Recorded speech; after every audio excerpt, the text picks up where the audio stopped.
Hi guys, this week we're going to talk about gatekeepers and maybe ways of getting past them. Let's get started.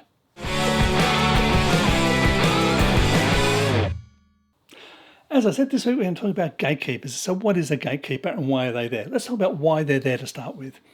There's a million screenwriters and there used to be a barrier to entry. There's a barrier to entry to everything. If you want to get into the Olympics, you have to qualify. So you have to take up the chosen sport, let's say swimming. You might join your local swimming club, compete in a few things, represent the club in a regional thing, then at the state level, then at district, then at the national level. Then you compete at the Olympic qualifiers, and then you get into the Olympics, and then you compete for a medal. So there's these layers of getting through. You just don't turn up to the Olympics with a towel and say, I'm here to compete for a gold medal. That's not how it works. So there's all those level of gatekeepers. In the old days, for things like screenwriting, there was a barrier to entry. And that barrier was you had to get a Corona Smith typewriter and type it out. If you made a mistake, you had to go back, retype that page. It was a very, very long process. Most people wouldn't do it. But now there's software that just formats for you automatically. It's free. You don't even have to buy it. I pay for Writer Duet. Very, very good. Lots of tools. Not a sponsor of this show, but I use it because it works on my iPad, works on my phone, works everywhere. So there's no barrier to entry for cost. You can just sit down and start writing. So people start writing and they're not really good at it. So then I might go buy a book. So some books are free. Go to the library, read one of those books for free. It tells you this sort of way of doing it. Oh, there's a thing on this page. So suddenly you've got something that looks a bit like a screenplay and it seems to follow some of the norms of other screenplays you've seen. So your barrier to entry is really low. So everyone who's got an idea, that million people turn around and go, oh, I'm going to do this. They get there, they pay someone a service. They pay $100. Someone reads it, becomes their best friend, gives them back notes, tells them how great they are. There's a scam video. I'll put a thing up here. One of the great scams is your script isn't very good, but I would give a consider to the writer. So everyone's like, oh, I'm good. I'll pay again and I'll pay again. So beware of that. But so now there's a million screenplays kicking around. Imagine if you were the only house in your street and there was 1,100 door-to-door salesmen come knock on your door. Hi, can I show you a vacuum cleaner? No, go away. Next one. Knock, knock, knock. Can I show you my vacuum cleaner? No, go away. Knock, knock, knock. Can I show you my vacuum cleaner? No, go away. You would soon sort of put up a gate. So they'd learn how to get past your gate. So then you put someone to guard your gate because you're just sick of 1,100 people trying to sell you vacuum cleaners. And that's what these gatekeepers are. It's not that they're bad or they're evil or they're nasty or they don't want to find a new voice, as some people say, or they're not interested. They're only going to talk to A-list writers or they only want to work with experienced writers. It's only because they have to work. It's easier for them to work with people they trust.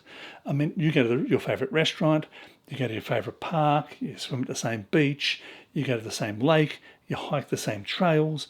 You might occasionally go to something different, but you stick with what you know. So that's why people go with the same crew, the same cinematographers, the same writers, the same producers, the same financiers, because that's what works. That's their posse, so to speak.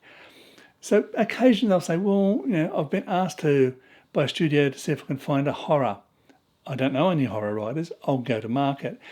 So they'll go to established horror writers. Why? Because there's a million of us. If they spent 1 hour reading a screenplay, it'd be 1 million hours, which is something like, if they worked, let's think, 1,600 hours a year just reading screenplays. That's a lot of hours. It would be 7 or 8 years of doing nothing but reading screenplays. So they might hire people to read them for them. But now they're paying. It's an out-of-pocket expense for them just to stop you guys from harassing them. So the gatekeepers are there as quality control. Think of that from that point of view. If you manage to get past the gatekeeper, it's quality control. The reason you're not getting past the gatekeepers and you're bouncing off them is you're not meeting the quality control. Sometimes you can't even get to the gatekeeper. That sign that says we don't take unsolicited work, it's because the gatekeepers are drowning. John August, writer of Big Fish and Charlie and the Chocolate Factory and the Arlo Finch books, he was a reader, I think, for Universal. In 3 years, reading 1,000 screenplays a year, he read thousands of screenplays. I think he suggested 2, and both times he got in trouble for it because they weren't good enough. So he read 3,000 screenplays, and not one of them reached a level of let's recommend this to go further up the chain. So how do you do it? Well, you can't rely on your work getting read. So you have to build a reputation. In some ways, that's what this YouTube channel is about. Just so people get to know who I am, see my ugly face, hear my voice, there's some recognition of me as a writer. I also have written some low budget stuff that was a bit easier to sell. I put it through Script Revolution, again, link here and link in the notes, which got sold. Now I've got a little bit of a reputation. So if I want to send something to someone, like a producer or an agent, say, hi, I'm the guy that wrote The Valley and Hostage. I've got the YouTube channel if you want to have a look at that. And here's my script that I believe would probably suit what you want. That sort of thing. Or I can go back to the producers that I've already worked with and say, I've got this new thing. Do you know anyone who would want it? Or do you want it? Let's have a talk about it. So this is building. So you might want to start at the lower level, start at the basement level and work your way up. Or if you've got something that's so remarkably good, start promoting it yourself. Find producers. Contact them. They might say no. So you find an actor who's worked with that producer and say, look, this might be interested in you. It's going to be a lot of hard work, and it's also not going to be spam. Don't send 50 emails that are all pretty much the same. Target, be very specific, and make sure yours is the best thing ever.